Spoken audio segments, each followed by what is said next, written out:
बहुत समय पहले की बात है। एक राज्य में सुकेतुमान नाम का राजा राज्य करता था। उसके 4 पुत्र थे, लेकिन सबसे बड़ा पुत्र लुम्भक स्वभाव से क्रूर, अहंकारी और पाप कर्मों में लिप्त था। वो ना तो माता पिता का सम्मान करता, ना ही प्रजा की परवाह। राजा ने उसे बार बार समझाया, पर जब कोई परिवर्तन नहीं हुआ, तो भारी मन से उसे राज्य से निष्कासित कर दिया। वन में भटकता एक पतित जीवन। राज्य से निकाला गया लुम्भक जंगलों में भटकने लगा। भूख, ठंड और अकेलापन सबने उसे तोड़ दिया। दिन में वो फल मूल खोजता और रात को एक पुराने पीपल वृक्ष के नीचे सो जाता। एक दिन पौष मास की कृष्ण पक्ष की एकादशी आई। यही थी सफला एकादशी। उस दिन लुम्भक को कुछ भी खाने को नहीं मिला। ना उसने जानबूझकर व्रत रखा, ना पूजा की।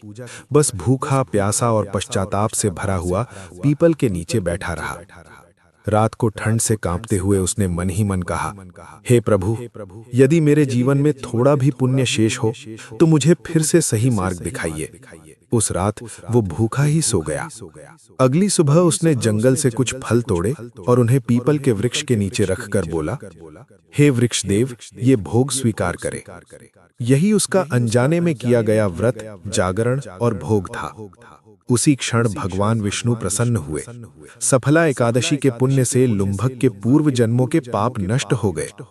कुछ ही दिनों में राजा को स्वप्न में विष्णु भगवान ने आदेश दिया, अपने पुत्र को क्षमा करो, उसने सफला एकादशी का फल प्राप्त कर लिया है। पश्चाताप से परिवर्तन। राजा ने लुम्भक को वापस बुलाया। अब वो वही क्रूर व्यक्ति नहीं था। उसकी आंखों में विनम्रता, हृदय में करुणा और जीवन में धर्म था। बाद में वही लुम्भक एक न्यायप्रिय और दयालु राजा बना। कथा का संदेश। सफला एकादशी बताती है कि भगवान की कृपा अनजाने पुण्य से भी मिल सकती है।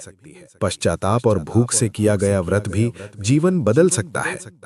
कोई भी व्यक्ति इतना पतित नहीं कि प्रभु उसे ना अपनाए। सच्चे मन से किया गया छोटा सा व्रत भी जीवन को सफल बना देता है। इसीलिए ये सफला एकादशी है।